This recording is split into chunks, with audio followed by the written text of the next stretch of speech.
your spouse? I mean, I'm sitting here listening to you guys, and I'm thinking about years 1 through 5 of my marriage. You know, I was 23 when I got married. I was still in college when I got married. I'm a member of a sorority, so there were, and I pledged right before I got married. So that's why when I told you guys earlier, I have a story for this. You know, when I my anniversary for me, you know, crossing into my sorority when it comes up every year. Normally, I hang out with my line sisters. Shout out to FD9. And I remember one year we were going to stay downtown. We were going to get a hotel room, whatever. And my husband was just like, "This is not a good idea. I don't want you to stay downtown with them." And so, you know, being a young wife, being early in my marriage, I was very oppositional. It was like I had not learned that we were like on the same team. It was okay, I'm team wife, but I got to preserve my individuality away from you. So it's like, okay, you can't tell me where I can't lay my head at night, you know. And long story short, it caused a really big argument between us. I ended up staying with them overnight. Um, and it caused a really, really big argument. And so, what I had to learn how to do was my husband knows everyone that I spend time with. Like, there are layers and boundaries and levels to my associations and my friendships and my relationships with people outside of, you know, my marriage. And so now it's more so like we have, you know, when you value something, you live your life in a way where you're protecting what you value. And I think over the years, these last 17 years, we've clearly shown each other that we value each other. So now it's gone from, okay, who you hanging out with tonight, or when is this event, or who gonna be there, or why you didn't invite me, to, okay, babe, have a good time. You look really, really great. You smell good. Have a good time. You know, and some people would say, well, they don't really care about each other. But I think it's just the evolution of our relationship. Like, we're more secure when one of us goes out, you know. Um, I do go out with friends. My thing is, I watch out for my girlfriends as it relates to like alcohol and substance use. Because obviously, for what I do for a living, that never turns off, being a substance abuse counselor. So I'm always encouraging people to like use your Uber and Lyfts, you know. We don't leave no girls behind, you know. Um, a lot of my people in my circle are married. So I do try to, when I have a girls' night out, I have to explain sometimes to some of my single friends that, listen, you know, you can go home at 3 a.m. right now, but I have a child, I have a husband, I got to be up early. So, and I told my husband I would be back at 1:30. So it's already a quarter to one. I need to be making my way to the door. That's me, you know. Um, I found that now that, and I joke with people and say I live kind of a boring life, but my girls' nights are more so about the break that I can take from being a wife, a mom, a therapist, and just letting my hair down, which, you know, might include me doing a paint night, taking dancing lessons. I like to try new stuff. So, you know, not to not going to the club, but, you know, I was in college, pledged. I've evolved from that lifestyle. Like, that's just not my thing anymore. So I do different things, you know. So I think that the boundaries just kind of evolve with your partner as your relationship grows with your partner, you know. And then there's some things that we agreed with day one of marriage that, you know, we know we hold true today. You know, one of our things is ain't nobody coming back home. That's not for us. That's not for us. We both agreed to that. It wasn't, because normally when you hear a wife say that, you know, most guys are like, oh, she made that up, or she just putting her foot down about that. But that's just something that's not our thing, you know. Okay. So I think that it's about having a conversation, communication, but I do think those boundaries evolve as you grow in a relationship. I mean, obviously, the woman I was at 23, I'm not that woman at 40. So, you know, it evolves as you guys grow. Okay. All right. Well, thank you, Mrs. Jovo. Rashad, what do you think? Yeah, I'll answer it kind of from a different perspective, because I feel like at marriage, by that time, the two probably know each other, have gained that trust, and they kind of know what they can and can't do, have those boundaries set. So I'll answer from like a perspective of like if you're starting a relationship or just going into a relationship with someone. So like say if you're already a party person, you like to go out every night, whether it's boys nights, girls nights, or you just like to go out period with people. I would just say in general, a good rule of thumb is like if you're looking to be in a serious relationship or establish a serious relationship with somebody, I would say it's probably best to like dive that down to really establish a good relationship. Because I'm sure most of you agree, like being in a relationship, especially starting out, like going to the clubs every weekend and stuff like that, it's not a good look. You're probably not going to establish something good in that aspect. So that would be the advice I'd give to somebody. Just starting a relationship and, especially if it's causing problems, like, just kind of scale that back some and kind of just focus on building the relationship. And then later on down the line, once you, build that, togetherness, then, y'all can, kind of have a little more of that freedom once that trust is built. I will say, I do want to add this though, like, being in a relationship and stuff, and like, say like your partner meets a new friend, like a coworker or something, and wants to go out with the coworker. As a guy, I will say to the ladies, we know who y'all whole friends are. So if we're like, it's like, if we see the girls who are like, man, I don't know if you should go out with her, she kind of seemed like out there, I would say probably. We know who your whole friends are too. All of your friends. I agree. You don't want no friends? We gonna start doing that? Yes, same thing. Yeah, I can go bowling and bowling only. Yeah, so like, I would say with new friends too, like, I would say it's best to try to, get to know each other, because again, you're moving as a couple, so get to know each other together, and then so you can establish that relationship. But from the husband's perspective or the wife's perspective, or the boyfriend girlfriend, if like you said, Cannon, if it's a whole guy friend, and from the man's perspective, like, man, I don't trust her, you can't be going out with her, you shouldn't be going out with her, I would say it's okay to have that conversation and respect your partner's perspective or vision of that, because guys know when we looking, and women know when they're looking at guys. So I would say that's my 2 cents with that.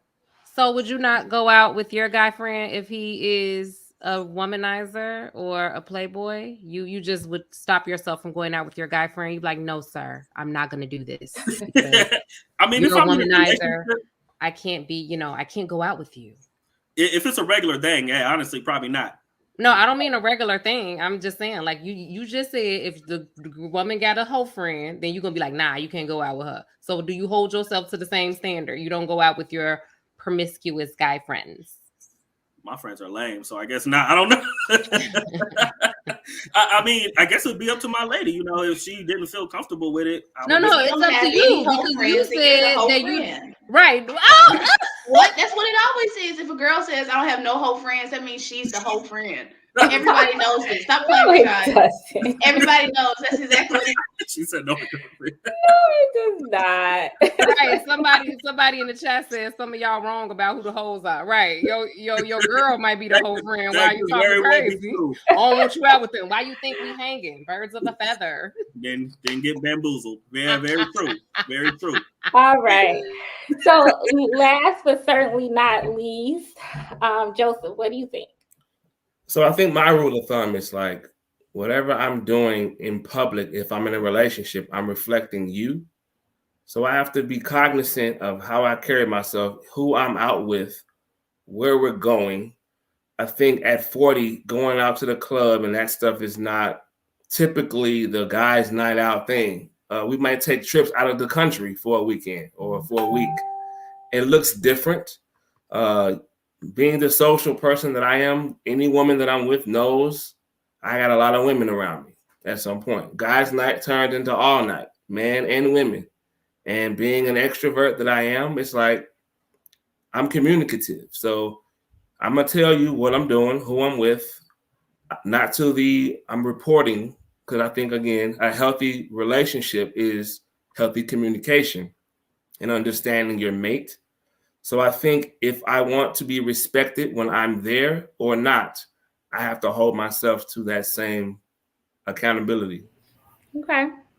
Thank you. I appreciate that. That's a good thing too. Yeah. I have some follow-up questions. So for all of you as usual, right? But I wanted to go back to what Darwin and a little bit of what Cannon said. So Darwin, it sounds like getting numbers is okay, right? No. Getting numbers is not okay. But if I get a number, I have to let her know now, okay. Because this is the thing. If I get a number, it's not because I approached her and I want to get a number to take her out. It's probably we was in conversation and she was like, "Oh, let me get your number," and this, and I was like, "Okay, cool, boom." And that's that. You know what I'm saying? The night's going well, everybody's cool. When this happened? Hey, we want to talk about Thunder Pussy? Nah. And so numbers is me getting numbers is not okay. But in the if I was to get a number in that type of situation, then me being transparent with her is how I ease my conscience, because she doesn't have to know. I don't have to tell her. That's the thing. I don't have to tell her. She doesn't have to know, because I could just delete the number and I never hear from the girl anyways, right? But if I'm at home, I'm talking about my night with the guys and this and that, and my wife is like a spy. So if I'm talking about, she knows when I'm leaving stuff out. Like she knows. We don't put tape on his mouth for the rest of the night. If you haven't figured out their husband and wife. But the other thing, to be fair though, we have known each other since we were 13 and we were friends for a long time. So we probably talk to each other in a way that a lot of people who are spouses don't, because we were friends. Evolution, right? Evolution. Yeah. Grow but some of it is still like y'all kids, and this my homie, but this my husband. Yeah. Mm-hmm. and it's all about transparency. My wife has she sets my phone up, Facebook passwords, everything. So me getting a number, she can find out if she wanted to anyways, right? So it's just the point of us having a conversation about how my night went and what I did is the reason the number thing will ever come up. And if I tell her, I tell her, but she wouldn't be too mad, because she's more on honesty than how something looks. You know what I'm saying? Like some people always look at something and be like, "Oh, that's the worst thing possible that could ever happen. My husband just got a number when he was out." Okay, is that bad?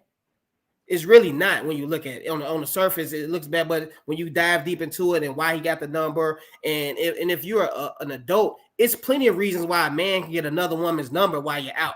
We have businesses, we have a lot of things that we have going on. So me having a conversation with a woman can lead to other things than just me wanting to get in her draws, which is not on my mind when I'm out with my friends. So, and I think my wife knows that, she trusts that, and I'm comfortable with telling her, yeah, I was out, we met some women, we was talking, I got a number, and that's what it is, So, it's better than me hiding something innocent, Okay. How do you fellas feel about that? How do you feel about it, or what do you think about it? And have you all ever had that be kind of like an issue in your relationships? Particularly getting a number? What's the question specifically, Ashley? So like what are your thoughts about it? Like, what are your boundaries around numbers, getting numbers or giving your number? If I'm in a relationship, right? Yeah. If I'm in a relationship, I don't see the need for me to exchange numbers. I can do business through email or through LinkedIn. There are multiple ways of communication in 2022 to get in contact with someone. So it's just, if you set that up and you talk to your wife or your significant other that, I collect phone numbers for professional purposes and they're okay with that. Mm-hmm. I think sometimes we put what we would do on other folks. Mm-hmm. And there are a lot of subjective things that we throw at people as opposed to letting people make their own decisions in their relationships. So what works for Joe may not work well for Darwin or Rashad. So I can only speak on my own behalf. And I believe for me, I wouldn't take a phone number if I'm in a relationship that's serious. If she on her way out, I might, I might need to collect something. I might try to build something else and, you know, see what happens. But I'm an opportunist in some aspects. Okay, Rashad. We all